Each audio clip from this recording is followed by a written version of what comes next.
du fait que nous avons une plateforme virtuelle.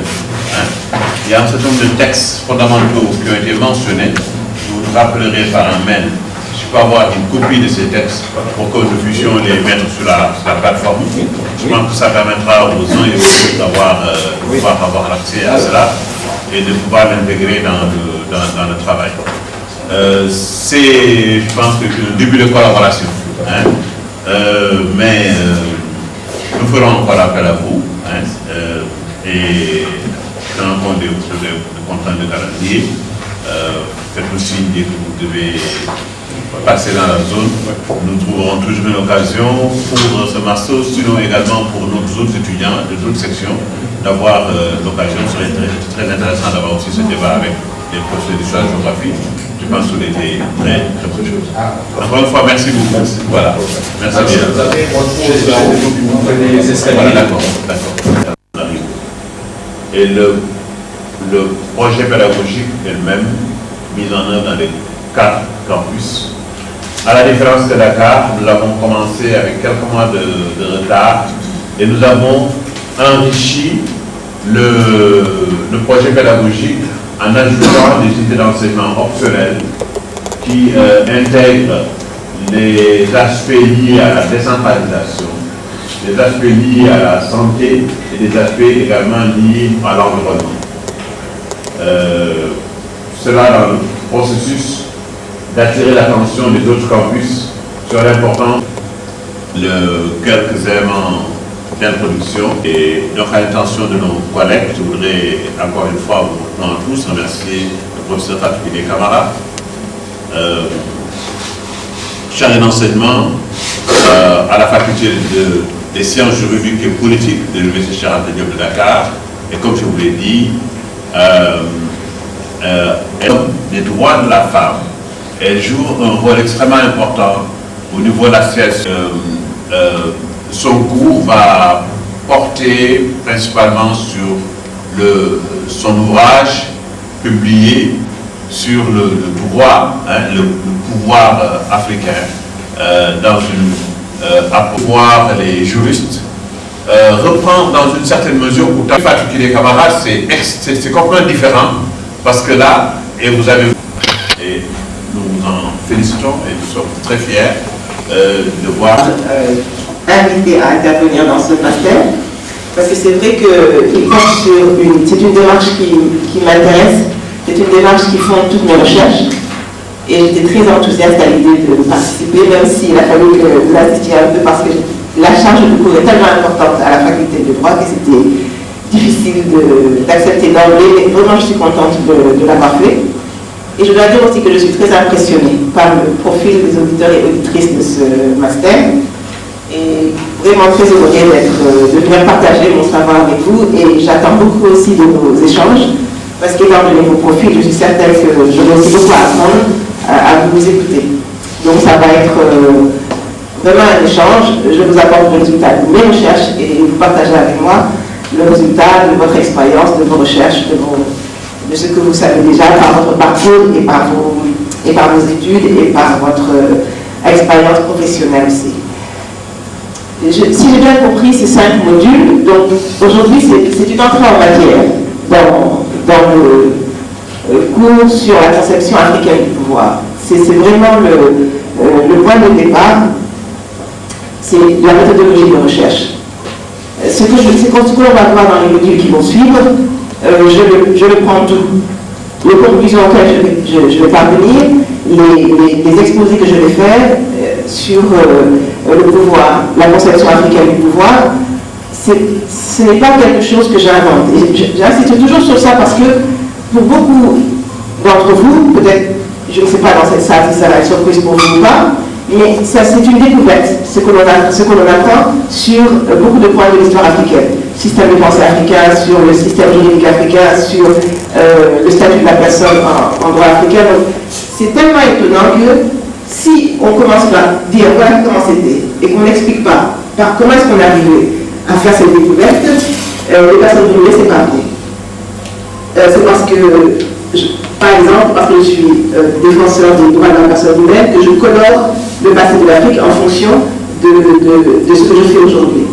ou c'est parce que je suis féministe que ce que je dis sur le statut de la femme en Afrique, c'est une invention pour fonder les revendications d'aujourd'hui. Donc il est très important qu'on se mette d'accord sur la méthodologie de recherche, une démarche scientifique.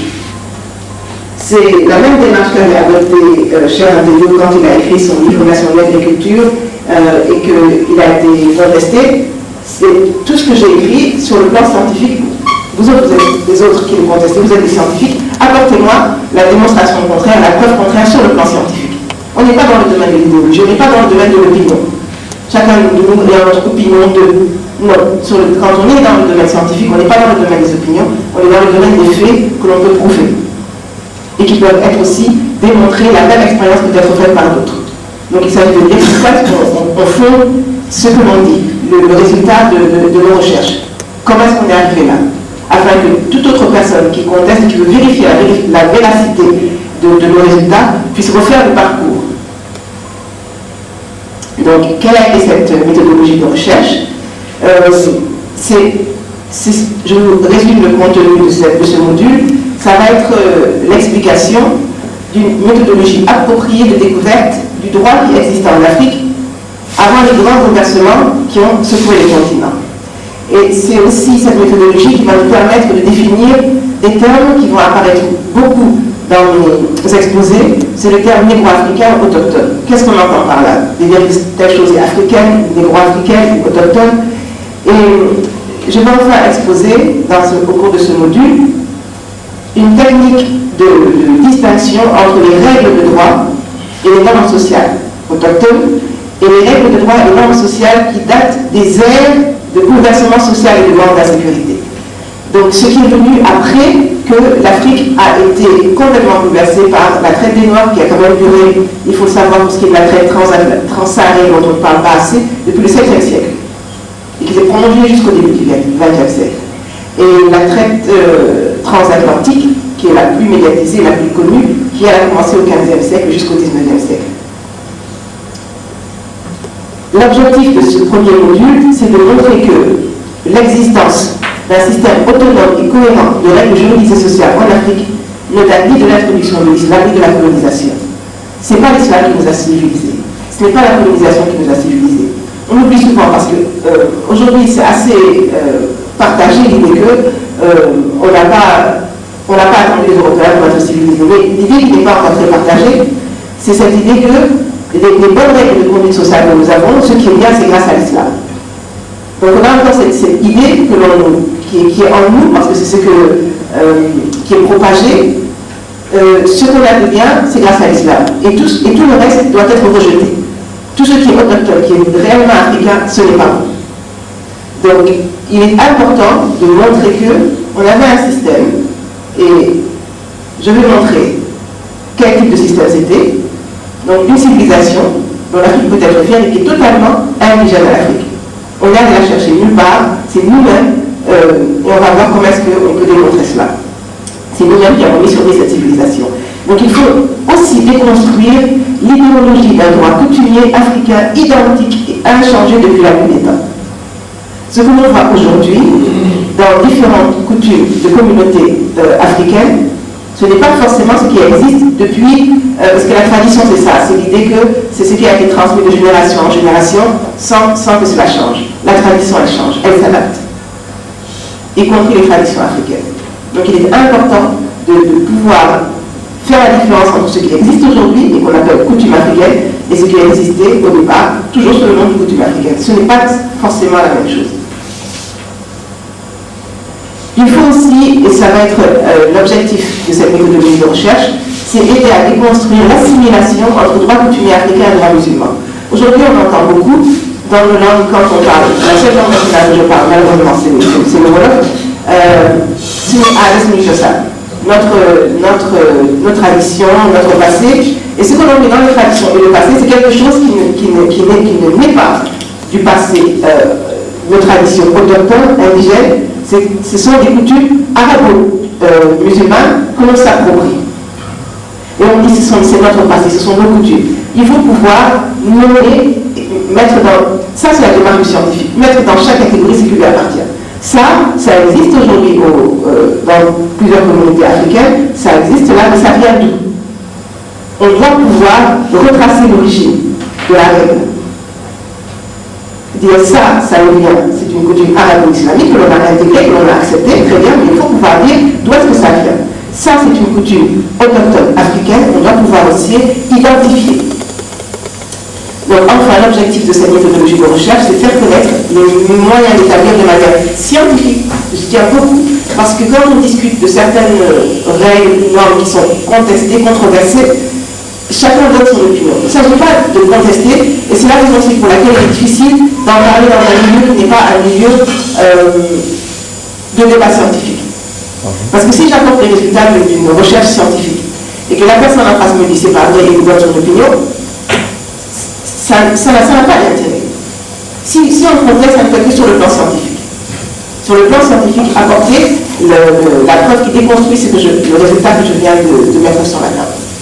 Donc il faut faire connaître les moyens d'établir de manière scientifique le système juridique qui a régi diverses communautés négro-africaines aux époques les plus reculées de leur histoire. Comment on fait pour savoir de manière aussi certaine que possible quel était notre système juridique, quel était le système social qui était opérant à des époques, par définition, nous n'étions pas donc le plus loin à des époques, Afrique antique, Moyen-Âge africain, c'est différent du Moyen-Âge européen, donc à l'époque précoloniale, à l'époque ancienne, qu'est-ce qu'on avait comme système juridique?